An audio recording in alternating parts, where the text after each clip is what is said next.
Philippians 1, verse 20, it says, "For I am fully expect and hope that I will never be ashamed, but that I will continue to be bold for Christ, as I have been in the past. And I trust that my life will bring honor to Christ, whether I live or die. For to me, living means living for Christ, and dying is even better. But if I live, I can do no more fruitful work for Christ." So, this is interesting here. He says, so I really don't know which is better. I'm torn between two places. I long to go to be with Christ, which would be far better for me. I just want to talk in your ears for briefly. I want to talk on a subject entitled "On the Other Side." On the other side. I don't want to pontificate on any one eschatological standpoint as it relates to any didactic presentation. But what I do want to do, I think I'd be remiss, because I always love when the Lord allows me to theologically indulge in the book of Philippians. Because Philippians is then written by, Paul. What's interesting is when he writes Philippians, he writes it in Rome about 64 AD. Now, when you look at it from an etymological standpoint, we see then that Philippians is the 50th book of the Bible, which means it should be the book of Jubilee. Jubilee being a time of refreshing, praise, and joy. But what's interesting, instead of it being a book of joy and praise, we find out that Philippians is a book of struggle and suffering. What he does here, he shows us that the joy of the Christian experience is not through just hallelujah, but also through suffering. He shows us then to make us understand that there will be times in our Christian walk, as anointed as you are, as sanctified as you are, as much as you speak in tongues, there will come times in life where you're going to look and ask the question, why? He understands them that there's going to be things that comes in our life that no matter what our title is, if we could, we would throw both hands up and walk away because of the faith that we had in God. He shows us then that if we're going to be real Christians, the testing is not when everything is good and wonderful. He tells us then that the real test is going to be when you're struggling in your heart to give up. Then can you squeeze out a hallelujah past your tears. He takes it a little deeper, and in Philippians 3 and 10 he says that I may know him in the power of his resurrection.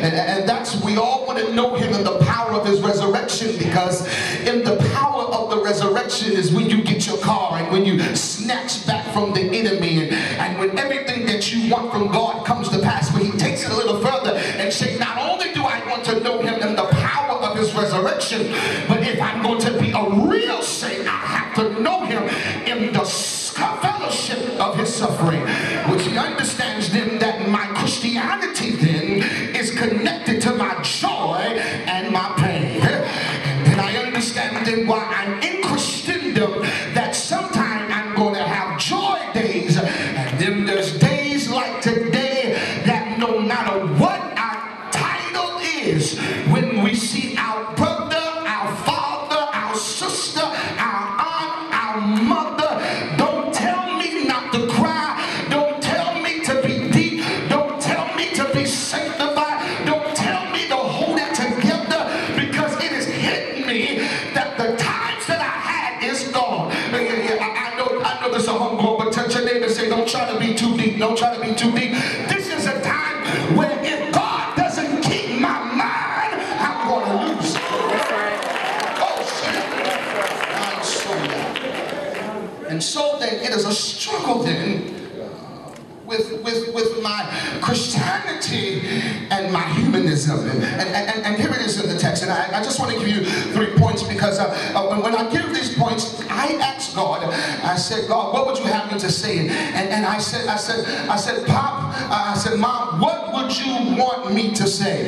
And they just gave me 3 nuggets to drop at you and we gonna ride, all right? Look at verse 20. In the B clause, it's interesting that it says that I continue to be bold for Christ.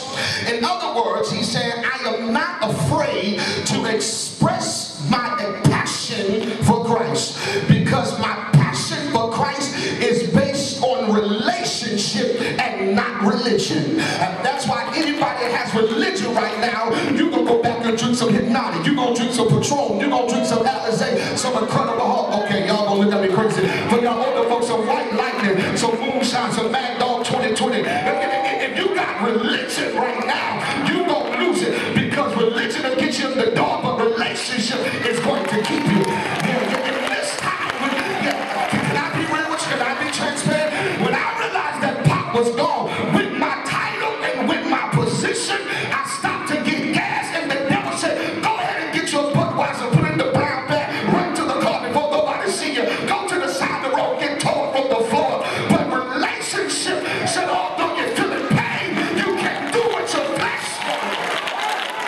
Oh, y'all know that deep. I can't tell you I had my mind all together. I want to get towed to get, but when you got relationship,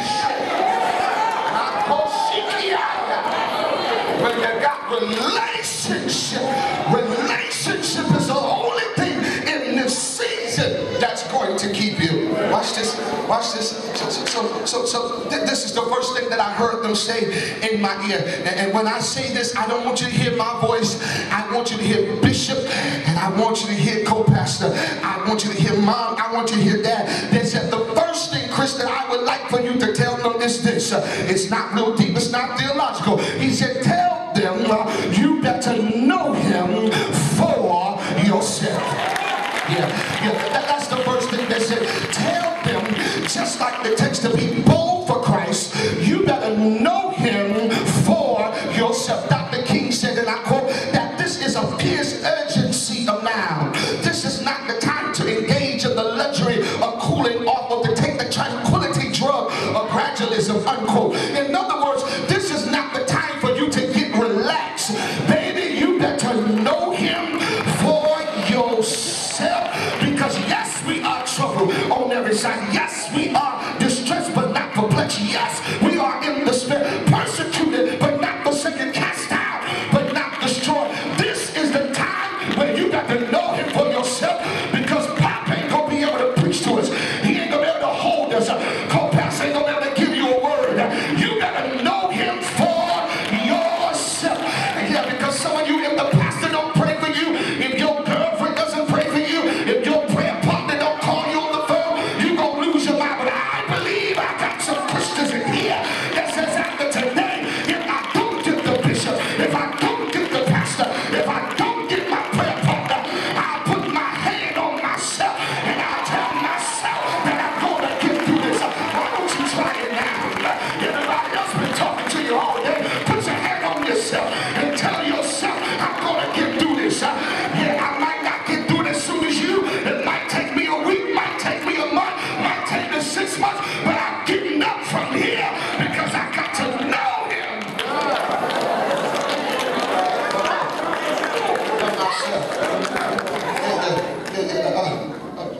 You said you remind me of your dad. You preach real, so I'm gonna preach it real. Bishop can't save you now. Co-pastor can't keep your marriage together now. You better know him.